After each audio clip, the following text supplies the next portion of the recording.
Pag mag-activate ka ng account, click mo lang ang binary. Okay? Pag-click mo sa binary, so, halapan mo kung saan may dudugtong. So, halimbawa, malalim na kasi ito, search ko lang yung sa iyo. Search ko lang itong Wilma. Halimbawa, search ko.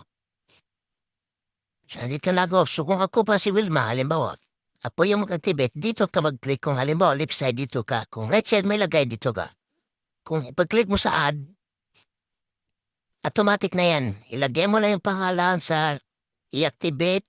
Yan, ilagay mo lahat. Fill up. So, dito Facebook, ano lang ilagay? Pwede pangalan lang din.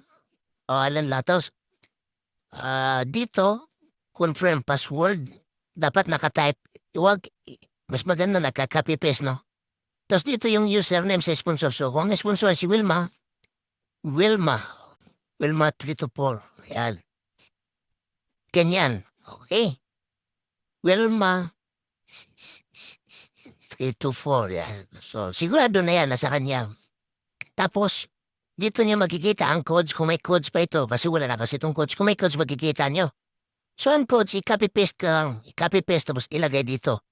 Katapos clicking code, ganun po ang isa sa paraan paano mag-activate ng account. Ang paraan din sa pag-activate ng account. For example lamang, so punta ka sa account mo.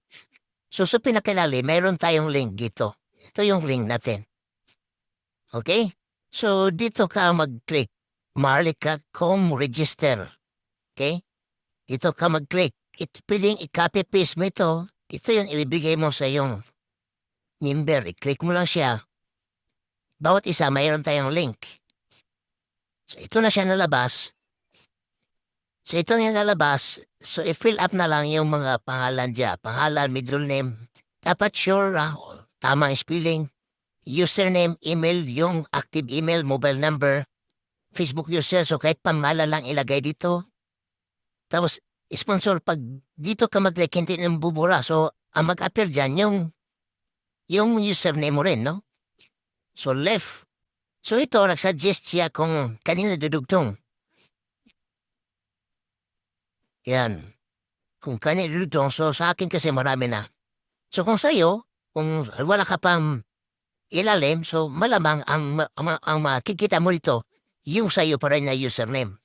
Pero kung meron ka ng tao sa left and right, so hindi na username nung mag-appear. Kung ibig sabihin kasi ito, kaplan, kung kanina idudugtong. So, kung meron ka ng tao sa left and right, so iba na talaga. Pero kung wala pa, ang dudugtungan ay sa'yo pa rin username. Okay? So, password, i-copy-paste mo lang. Copy din paste. Saka may paste dito para sigurado. Tapos, click register. Pag ganyan, register pa lang yan, no? Hindi pa yan na-activate. So, paano naman pag mag-activate? Paano pag mag-activate na? Ganito lang din. Halimbawa, naka-register na. Ganito gagawin mo. So, ang isang account ay na-register na pero hindi na-activate. Pero ngayon ay i-activate na yung na-register na account. So, ikaw mo lang, ilagay mo lang yun, ano yung username at password.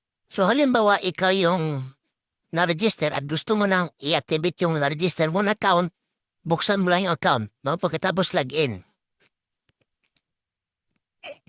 Login mo siya, ganun lang guys, login.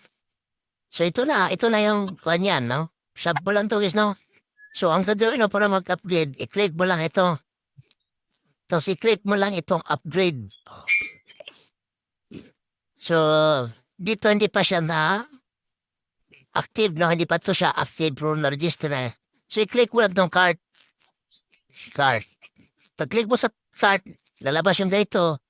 So, i-click mo lang itong activation pin. No, i-click mo lang activation pin. So, lalabas na dito yung activation pin kung may activation pin or kung naibigay sa'yo, i-copy-paste lang, ilagay lang dito. Copy-paste lang yung, minsan lalabas na dito yung activation pin, no? Kung walang activation pin, kung hindi pinasa sa dashboard mo, pwedeng pinasa sa messenger, i-copy-paste lang at ilagay dito. Tapos submit activated na yan, okay? So, thank you very much.